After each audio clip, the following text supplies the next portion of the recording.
जो कार्य हम बार बार करते हैं उसकी हमें आदत पड़ जाती है, फिर वो काम करने के हम अभ्यस्त हो जाते हैं।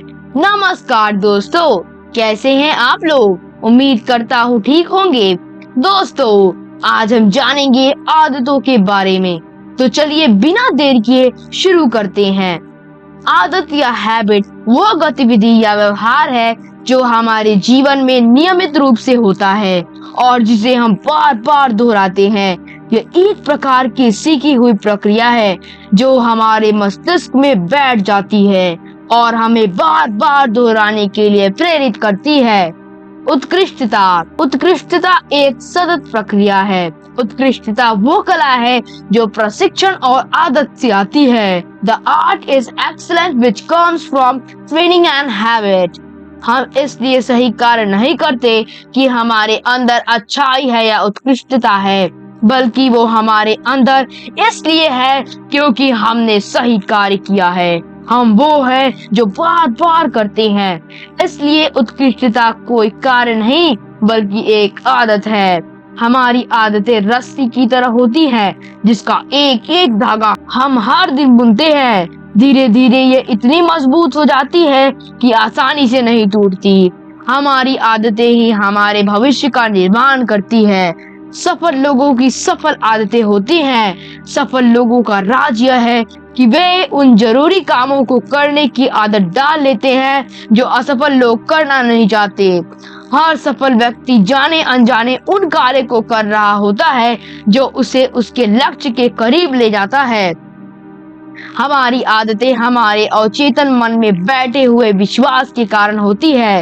एक व्यक्ति जब किसी विश्वास को बार बार दोहराता है तो यह उसके अवचेतन मन में गहराई से बैठ जाता है और धीरे धीरे असलियत का रूप ले लेता है। बार बार दोहराया गया झूठ भी सच का रूप ले लेता है। अगर आप जीवन में कामयाब होना चाहते हैं तो सबसे पहले आपको अपनी आदतों को बदलना पड़ेगा। अभी तक आपकी आदतें आपके अवचेतन मन में बैठे विश्वास के कारण है। बचपन से हमारे दिमाग की जैसी प्रोग्रामिंग हुई है उसके अनुसार हमारी आदतें भी हैं। शुरू में जब आप साइकिल चलाना सीखते हैं तो आप बहुत सचेत होते हैं। आपका पूरा ध्यान केवल साइकिल चलाने पर ही होता है। साइकिल चलाने के साथ साथ आप गाना नहीं सुन सकते, कोई और काम नहीं कर सकते, आप किसी की बातें नहीं सुनना चाहते।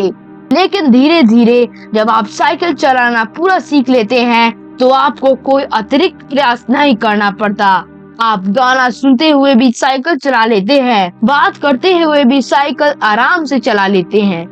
साइकिल चलाना अब आपके अवचेतन मन में पूरी तरह बैठ चुका है। सुबह उठने से लेकर रात के सोने तक हमारी सारी दिनचर्या हमारे अवचेतन मन में बैठी आदतों के कारण है। आत्म सुझाव एक ऐसा रास्ता है जिससे हम अपने दिमाग को कुछ अच्छा या बुरा करने के लिए प्रोग्राम करते हैं।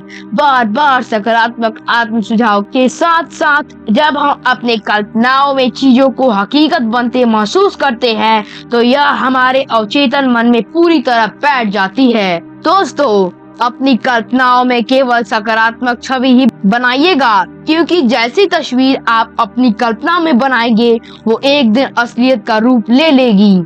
कामयाब लोग धीरे धीरे सकारात्मक आत्म सुझाव के द्वारा अपने अवचेतन मन में सफल आदतों का निर्माण करते हैं।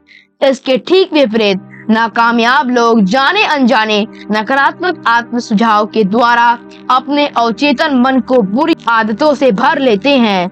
अच्छी आदतों को अपनाना मुश्किल है पर उसके साथ जीना आसान है। बुरी आदतों को अपनाना आसान है पर उसके साथ जीवन जीना मुश्किल है।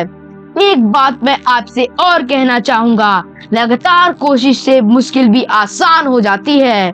मुश्किल कुछ भी नहीं इस दुनिया में, फिर लोग अपने लक्ष्य बदल जाते हैं। अगर सच्चे दिल से हो चाह किसी एक लक्ष्य को पाने की तो सारे अवरोध खुद ही रास्ता छोड़ देते हैं। वह पथ क्या, पथिक कुशलता क्या जब राहों में तकलीफ न हो, आपकी धैर्य परीक्षा क्या जब परिस्थितियां ही प्रतिकूल न हो। दोस्तों, आदतें कैसे आती है? पूर्व जन्म। आत्मा अजर अमर और अविनाशी है। शरीर की मृत्यु के बाद भी आत्मा की यात्रा सदा चलती रहती है। इसी कारण हमारी कुछ आदतें पूर्व जन्म से चली आ रही हैं। आपने लोगों को यह कहते हुए सुना ही होगा कि इस जन्म में किए पुण्य का लाभ अगले जन्म में भी मिलता है, और इसी तरह इस जन्म में किए गए पापों का फल अगले जन्म में मिल सकता है। पिछले जन्मों के कर्मों को तो आप बदल नहीं सकते, लेकिन इस जन्म और आगे आने वाले जन्म के लिए अच्छे कार्य कर सकते हैं। गौतम बुद्ध को यह पता था कि राजपाट हम अगले जन्म तक नहीं ले जा सकते, लेकिन अच्छे कर्म जन्म जन्म तक फल देते हैं। भारत रत्न डॉक्टर APJ अब्दुल कलाम को यह पता था कि भौतिक चीजें हम अगले जन्म तक नहीं ले जा सकते, लेकिन अपने संचित अच्छे कर्म साथ ले जा सकते हैं। इसी तरह महावीर, चाणक्य और बाकी महापुरुषों ने भी किया। दोस्तों, ऐसा नहीं है कि आप अपने कार्य करना ही बंद कर दीजिए। आप अपने सभी भौतिक चीजों के कार्य के साथ साथ अच्छे कर्म जरूर कीजिए, क्योंकि कर्म ही साथ जाता है, बाकी कुछ भी नहीं। आनुवांशिक माता पिता और परिवार की आदतें बच्चों में आ जाती है। माता पिता के विश्वास और मूल्य बच्चे ग्रहण कर लेते हैं। अच्छी आदतों के साथ साथ कई बार माता पिता से बुरी आदतें भी बच्चे सीख लेते हैं। पिता को अगर कोई नशा करने की आदत है तो कई बार बच्चे भी करने लगते हैं। माता पिता अपने बच्चों को सबसे बड़ा गिफ्ट अच्छी आदतों का दे सकते हैं, अच्छे स्वास्थ्य का दे सकते हैं। कई बार माता पिता की गलती के कारण कुछ आनुवांशिक बीमारियां बच्चों को भी हो जाती हैं। सबसे महत्वपूर्ण आदत हम में माता पिता से ही आते हैं। दोस्तों, अपने बच्चों की परवरिश कर रहे माता पिता से मेरी ये गुजारिश है कि आप अपने बच्चों को अच्छा बनाने से पहले खुद अच्छे बन जाइए। खुद लगातार ज्ञान अर्जित कीजिए, खुद अच्छी आदत डालिए। जो चीज आप अपने बच्चों में देखना चाहते हैं, पहले आप अपने आप में लाने की कोशिश कीजिए, क्योंकि आपके बच्चे आपके कहने से नहीं, आपको देखकर सीखते हैं। नशा घोलता जहर रगों में कर देता बर्बाद, क्यों ना इसे हम छोड़ दे और हो जाए आबाद। माहौल, हमारे माहौल का भी हमारी आदतों पर बहुत प्रभाव होता है। हमारा सामाजिक माहौल, राजनीतिक माहौल, परंपराएं, मान्यताएं, धार्मिक सांस्कृतिक माहौल, इन सभी माहौल से हमारी आदतें बनती हैं। हमारी आसपास के सकारात्मक या नकारात्मक सोच कैसे हैं, हमारी संगति कैसी है, हमारा घरेलू माहौल कैसा है, हम किन किताबों को पढ़ते हैं, और सोशल मीडिया जैसे फेसबुक, यूट्यूब आदि, इन सब से हमारा विश्वास बनता है।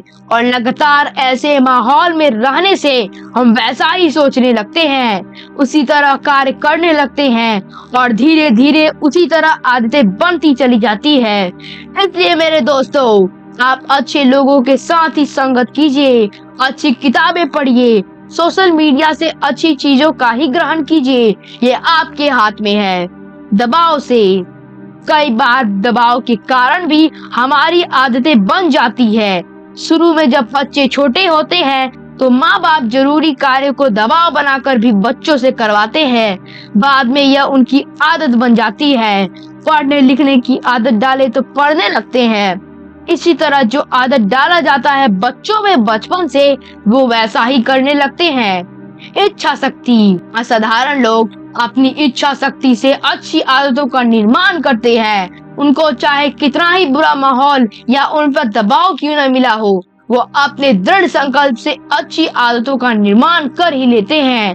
दोस्तों, अंत में बस मैं आपसे इतना कहना चाहता हूँ कि आदतें हमारे जीवन को आसान और संगठित बना सकती हैं, लेकिन कभी कभी हमारे लिए समस्याएं भी पैदा कर सकती हैं। इसलिए यह महत्वपूर्ण है कि आप अपनी आदतों को समझें और उन्हें नियंत्रित करें, ताकि वे आपके लिए फायदेमंद हो। दोस्तों, सकारात्मक सोच के कारण हम सही कार्य करते हैं, और जो कार्य हम बार बार करते हैं हमें उसकी आदत पड़ जाती है। इसीलिए एक विद्यार्थी को पढ़ने की आदत होती है, क्योंकि वह पढ़ते रहते हैं। किसी गृहिणी को अच्छा खाना बनाने की आदत होती है, क्योंकि वह हर रोज सुबह शाम खाना बनाती है। जो जिस तरह का कार्य बार बार करता है वैसी ही उसकी आदत बन जाती है। तो चलिए मैं आपसे विदा लेता हूँ। Thank you. आप अपना ख्याल रखें और हमेशा मोटिवेट रहे।